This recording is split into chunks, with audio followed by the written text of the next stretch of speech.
नमस्कार. आजच्या व्हिडिओमध्ये मी तुम्हाला गुरुपुष्यामृत योगावर लक्ष्मी प्राप्तीसाठी कोणत्या वस्तू खरेदी कराव्यात आणि कोणत्या वस्तू खरेदी करणं कटाक्षानं टाळावं याबद्दलची संपूर्ण माहिती सांगणार आहे. पण त्याआधी तुम्ही चॅनलवरती नवीन असाल तर चॅनलला लाईक करा आणि सबस्क्राईब देखील करा.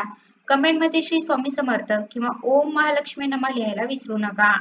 गुरुपुष्यमृत योग म्हणजेच गुरुवारच्या दिवशी पुष्य नक्षत्र येणं. म्हणजेच गुरुवार आणि पुष्य नक्षत्र यांचा योग म्हणजे जेव्हा पुष्य नक्षत्र गुरुवारी येतं तेव्हा गुरुपुष्यामृत योग तयार होतो आणि आपल्या भारतीय संस्कृतीप्रमाणे हा योग सर्वात शुभ म्हणून ओळखला जातो. आपण याला अमृत योग असेही म्हणतो. या पुष्य नक्षत्रात प्रत्येक क्षण अतिशय शुभ असतो. त्यामुळे तुम्हाला कोणतीही मोठी खरेदी करायची असेल किंवा कुठेही गुंतवणूक करायची असेल, सोनं चांदी खरेदी करायचं असेल तर तुम्ही इतर दिवशी न खरेदी करता अशा शुभ दिवशी खरेदी केली तर तुमच्या घराची नक्कीच भरभराट होईल. ज्या लोकांना सोनं चांदी खरेदी करणं शक्य होत नाही तर त्यांच्यासाठी अगदी 5 ते 10 रुपयांची कोणती वस्तू खरेदी करता येईल हे सुद्धा मी तुम्हाला सांगणार आहे. जर या वस्तू तुम्ही या शुभ योगावरती खरेदी केल्या तर नक्कीच त्याचा तुम्हाला खूप फायदा होईल आणि घराची भरभराटही होईल. गुरुवार दिनांक 23 एप्रिल 2026 रोजी गुरुपुष्यामृत योग तयार होत आहे आणि हा 2026 मधला पहिला गुरुपुष्यामृत योग असणार आहे. आपल्या हिंदू धर्मात असे अनेक सणवार आहेत की जे लक्ष्मीकारक आहेत आणि आपल्या हिंदू धर्मशास्त्रात असं सांगितलं जातं की अशा शुभ दिवशी आपण आपला धनसंचय वाढवला पाहिजे. म्हणजे काय, आपल्याकडे जे काही धनधान्य संपत्ती असेल त्यामध्ये आपण थोडी का होईना भर घातली पाहिजे, जेणेकरून आपली उत्तरोत्तर प्रगती होत जाईल. कारण अशा शुभ दिवशी जर आपण काही मौल्यवान वस्तूंची खरेदी केली तर त्या आपल्याकडे बऱ्याच काळ टिकून राहतात. या उलट त्यांच्यामध्ये वाढ होत जाते. जर आपल्याला काही खरेदी करायची असेल किंवा लक्ष्मीकारक काही वस्तू घ्यायच्या असतील तर त्या इतर दिवशी न घेता अशा शुभ दिवशी घेतल्या तर त्याचं शुभ फळ आपल्याला प्राप्त होतं. त्याबरोबरच आपल्या घरामध्ये लक्ष्मी कायम टिकून राहते, त्यामध्ये वाढ होत जाते. आपल्या हिंदू धर्मशास्त्रात गुरुपुष्यामृत योगावर सोने चांदी यासारख्या धातूची खरेदी, त्याबरोबरच मालमत्ता आणि इतर गुंतवणूक खरेदी, नवीन व्यवसाय सुरू करणे, त्याबरोबर नवीन वाहन, घर, फ्लॅट, दुकान, कपडे, भांडी, वही खातं अशा गोष्टी खरेदी करणं खूप शुभ मानलं गेलं आहे. त्यातल्या त्यात सोनं चांदी, पितळेच्या वस्तू, सोन्याचे दागिने अशा वस्तू खरेदी करणं जास्त शुभ मानलं गेलं आहे. पण आता सोन्याचे वाढते भाव पाहता प्रत्येकाला सोनं खरेदी करणं शक्य होत नाही. पण ज्यांच्याकडे पैसे असतील किंवा ज्यांची ऐपत असेल त्यांनी या दिवशी कमीत कमी 1 ग्राम तरी नक्की सोन्याची खरेदी करावी. जर अशा शुभ दिवशी तुम्ही सोन्याची खरेदी केली तर त्यामध्ये उत्तरोत्तर वाढ होत जाते. किंवा मग ज्यांना सोनं खरेदी करायचं नसेल तर त्याने नवीन व्यवसायाची सुरुवात करू शकता, वाहन खरेदी करू शकता, जमीन जागा खरेदी करू शकता. पण आता ज्या काही वस्तू सांगितल्या तर त्या बऱ्याच महागड्या असतात. यामुळे सर्वसामान्य माणसाला तर त्या परवडण्यासारख्या नाहीत. पण ज्यांना चांदी खरेदी करणं शक्य असेल तर त्यांनी चांदीची सुद्धा खरेदी नक्कीच करू शकता. तुम्ही चांदीची गणपतीची मूर्ती, लक्ष्मीची मूर्ती, त्याबरोबरच चांदीचे निरंजन सुद्धा खरेदी करू शकता. किंवा मग चांदीचा शिक्का किंवा चांदीची लक्ष्मीची पावलं, ह्या 2 तर लक्ष्मीकारक वस्तू आहेत आणि बऱ्याच जणांना परवडण्यासारख्या सुद्धा आहेत. त्यामुळे या गोष्टी सुद्धा घेणं अतिशय सोन्याहून मौल्यवान आहे. आणि ज्यांना हे सुद्धा खरेदी करणं शक्य होत नाही तर त्यांनी हळद खरेदी करू शकता. आता तुम्ही म्हणसाल की आमच्याकडे साठवणीची हळद आहे, आम्ही एकदमच आणून ठेवतो, आमच्या मसाल्यांच्या डब्यामध्ये कायम हळद असते. पण या दिवशी तुम्ही अगदी 5 किंवा 10 रुपयांची का होईना हळद नक्कीच खरेदी करा. कारण गुरुवार साठी पिवळा रंग हा अतिशय शुभ मानला जातो आणि हळद ही भगवान विष्णूंना अतिशय प्रिय आहे. आपण गुरुवारच्या दिवशी हळदीचे अनेक उपाय सुद्धा करत असतो, जसं की उंबऱ्यावरती हळदीचं लेपन, अशा गोष्टी सुद्धा आपण करत असतो. कारण विष्णूंना हळद अतिशय प्रिय आहे आणि ज्या ज्या घरात भगवान विष्णूची सेवा केली जाते त्या त्या घरात माता लक्ष्मी अखंड वास करते.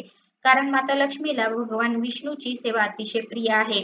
त्यामुळे या गुरुवारच्या दिवशी गुरुपुष्यामृत योगावरती तुम्ही शक्यतो पिवळ्या रंगाच्या वस्तू सुद्धा खरेदी करू शकता.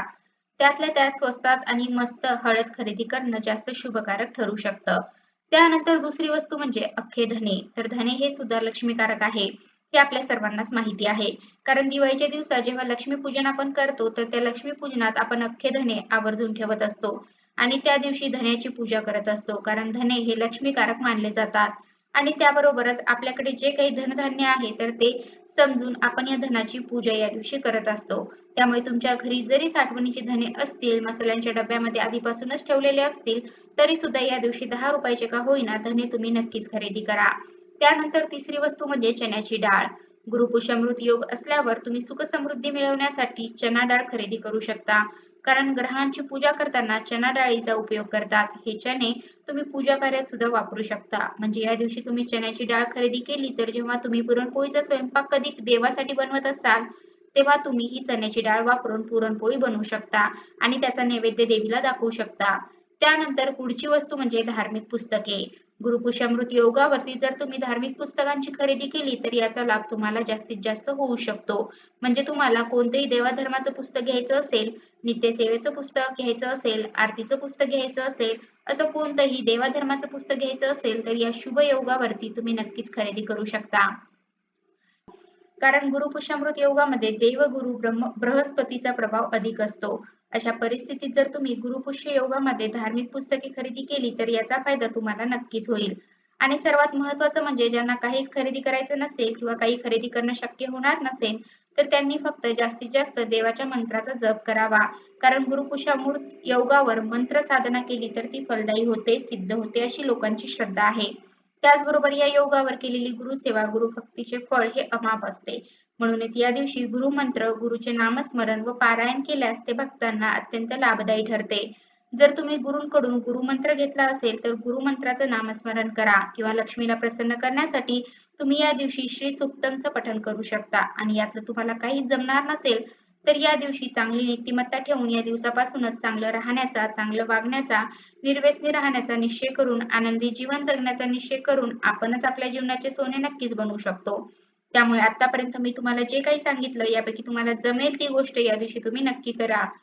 पण आपण या दिवशी कळत नकळत काहीतरी वस्तू खरेदी करतो पण ती आपल्याला अत्यंत अशुभ ठरत असते. तर या पुष्य नक्षत्रात सुई किंवा एखादी धारदार वस्तू खरेदी करणं टाळावं. त्याचबरोबर मान्यतेनुसार या नक्षत्रात जुन्या किंवा सेकंड हँड वस्तू खरेदी करू नयेत. काळे वस्त्र खरेदी करू नये, कोणतीही चामडीची वस्तू खरेदी करू नये.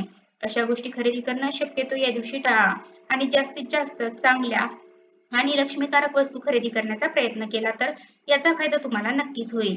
फक्त या दिवशी तुम्ही अशा वस्तू चुकूनही खरेदी करू नका ज्या वस्तूंमुळे आपल्या घरातील लक्ष्मी काढता पाय घेईल आणि आपल्यावर नाराज होईल.